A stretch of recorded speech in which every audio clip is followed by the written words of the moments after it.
როგორც ცნობილია, ტრამპის ინაუგურაციას დაესწრებიან ქართველი ოპოზიციონერი პოლიტიკოსები. ვაშინგტონში იმყოფება სალომე ზურაბიშვილიც, რომელიც კონგრესმენმა ჯო უილსონმა მიიწვია.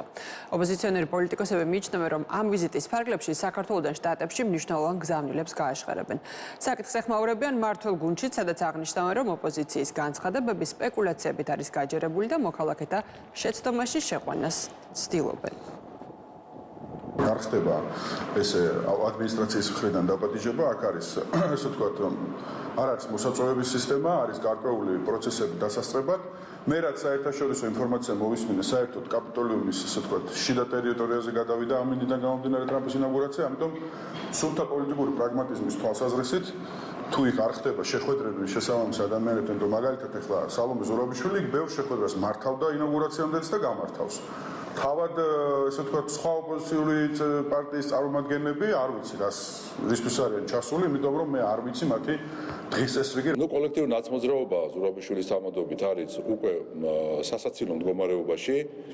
არ არსებობს არც ერთი საკითხი, რაშიც პრეზიდენტ ბაიდენს ეწინააღმდეგებოდა ზურაბიშვილი და კოლექტიური ნაცმოძრაობა. ამავდროულად არ არსებობს არც ერთი საკითხი, რაშიც პრეზიდენტ ბაიდენს ეთანხმებოდა დონალდ ტრამპი.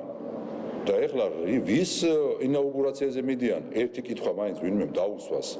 ან იქ რო ჩავა, რომელი პრეზიდენტის ინაუგურაციაზე მიდიან, რომელიც ეწინააღმდეგება ომს უკრაინაში, რომლის მომხრე იყო ბაიდენი. საზოგადოება მიცის, რომ ოფიციალურად მხოლოდ 5 უცხოელი პარტნიორია მოწვეული ამერიკის შეერთებული შტატების ტრამპის გადაწყვეტილებით, პრეზიდენტ ტრამპის გადაწყვეტილებით, მხოლოდ 5 პირია მოწვეული და აქედანაც ყველა არ ესწრება, რომ მხოლოდ რამდენიმე მათგანი დაესწრება. ევროპიდანაც თუნდაც ევროპიდან არც ერთი ლიდერი არ არის მოწვეული გარდა იტალიის და უნგრეთის პრემიერ-მინისტრებისა.